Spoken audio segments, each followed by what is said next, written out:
Oh my, this is a pretty good, got a good one here. It's called Phoenix Police Investigate Over Brutality by, so DOJ, Department of Justice, Open Civil Rights Investigation of Phoenix Police Department. Let's get to it. The DOJ, finally.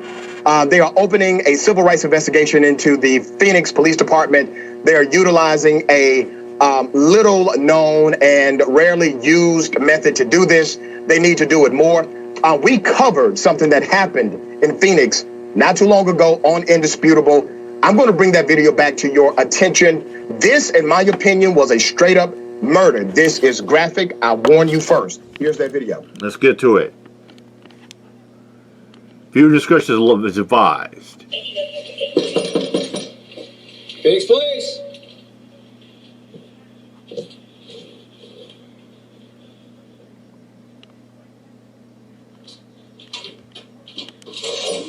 How do you know? Whoa! Put your hand down! Damn. Wow, So what the sad, they shot fuck? him in the back. Now, to remind you of the context, according to the police, a neighbor called 911 saying there was a domestic disturbance at that apartment. There was no domestic disturbance. Him and his wife, they were playing a video game, and that was it. They were just playing a video game. I remember this story. He answered the door. He had his gun in his hand, not pointing at anyone. He had his gun in his hand because someone had been knocking on their door late at night, playing games at their home. So just playing video games. Exercised his constitutional right, and he was a good guy with a gun.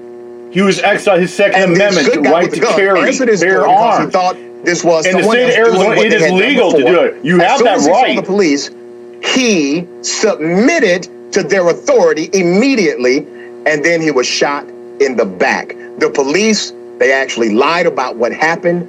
They gave a different story, even lied to the damn woman that came out crying, wondering why is her man down on the ground with bullets in his back. Okay? Never was a domestic disturbance, and the gentleman never tried to harm anyone. Now, the Attorney General, Merrick Garland, and Assistant Attorney General Kristen Clark for the Civil Rights Division, remember we worked hard to get her approved, announced today that the Justice Department has opened a pattern or practice investigation into the city of Phoenix and the Phoenix Police Department. Let me explain what that means. That means this is not about one particular incident. This is about a collection of incidents that they are now saying too many, too much, and we're coming. There's more. The investigation will assess all types of use of force by Phoenix PD, including deadly force that you just saw. The investigation will also seek to determine whether Phoenix PD engages in retaliatory activity against people for conduct protected by the First Amendment, whether Phoenix PD engages in discriminatory policing, and whether Phoenix PD unlawfully seizes or disposes of belongings of individuals experiencing homelessness. Wow.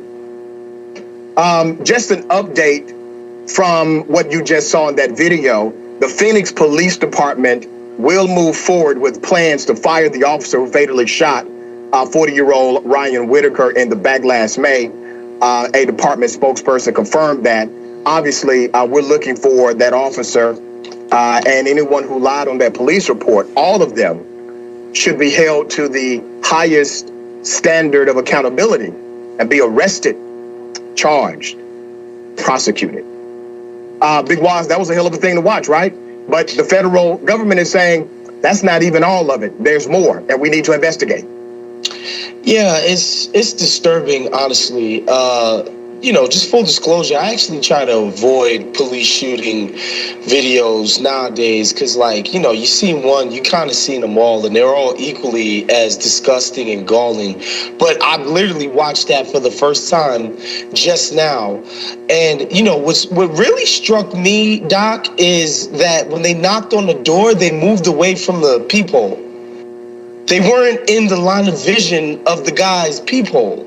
They were standing off towards the side. So you knock on the door and you say Phoenix PD. How is he supposed to know that it's actually you guys if you're not standing in front of his peephole?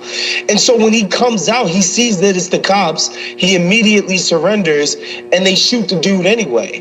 To me, that just tells you about what their practices are, right?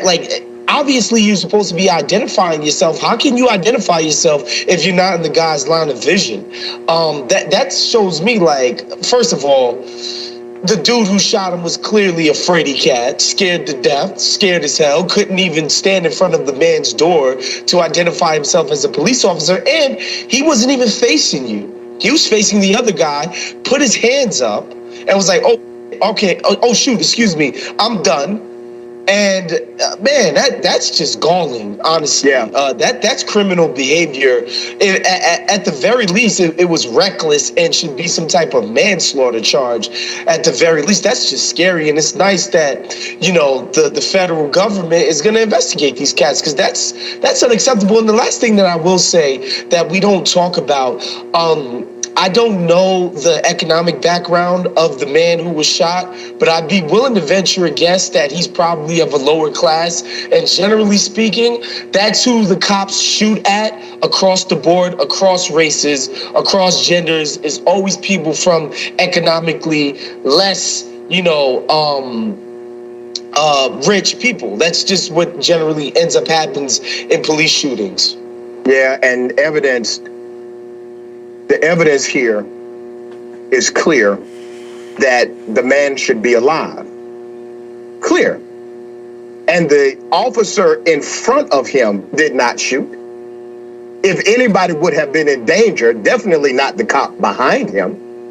But here's the culture reality. All of them initially lied. See, that's the culture reality. All of them initially lied. Let's say, for sake of argument, this was a mistake. You were negligent, you were wrong, and somebody's dead, but you did not maliciously intend for that to happen. But your cover-up is criminal. No ifs, ands, or buts about it. You lied to the wife, you lied about what happened, you engaged in this culture of corruption, and no matter what now, I do not give a damn if it was a mistake at this point. You covered up the unlawful killing of another citizen. Yeah, exactly. And plus that guy comes out, he's playing video games like that. The cop goes aside like that. And then it said, people were knocking his door like that. In the state of Arizona, it is legal to conceal carry or open carry like that. I see people who just walk down the street. I heard people saying they go walk down the street in Phoenix or Arizona, have a gun in their holster. It's perfectly legal. People driving down perfectly legal. There are, small like mom and pop shops like there were sandwich joints. I remember one time I saw on a TV show like that. What is female was at? Well, she was concealed carry, had a gun in her holster, perfectly legal like that. Guy was like, "What the hell's going on?" So yeah, but when the cops, and he saw the gun like that, he surrendered. He said, "Oh shit, it's the cops." So he got the gun. But that one cop he pumped it like 4 bullets. I remember that story. I think it's been around over years, and finally, I'm glad they're doing investigating. They try to cover it up and shit like that. I remember that. Yeah, it was a guy playing video games, like Black Label did a story about that, and a few people. So yeah, it's been around. So yeah, I'm glad I like that, shit like that, because it's like for so long, what the cops were getting away with? Qualified immunity, shit like that. So yeah, we got another Happy Fucking Cops Day. Blue Lives Murder. With that said, I'm out of here. Mike Drop. Peace out.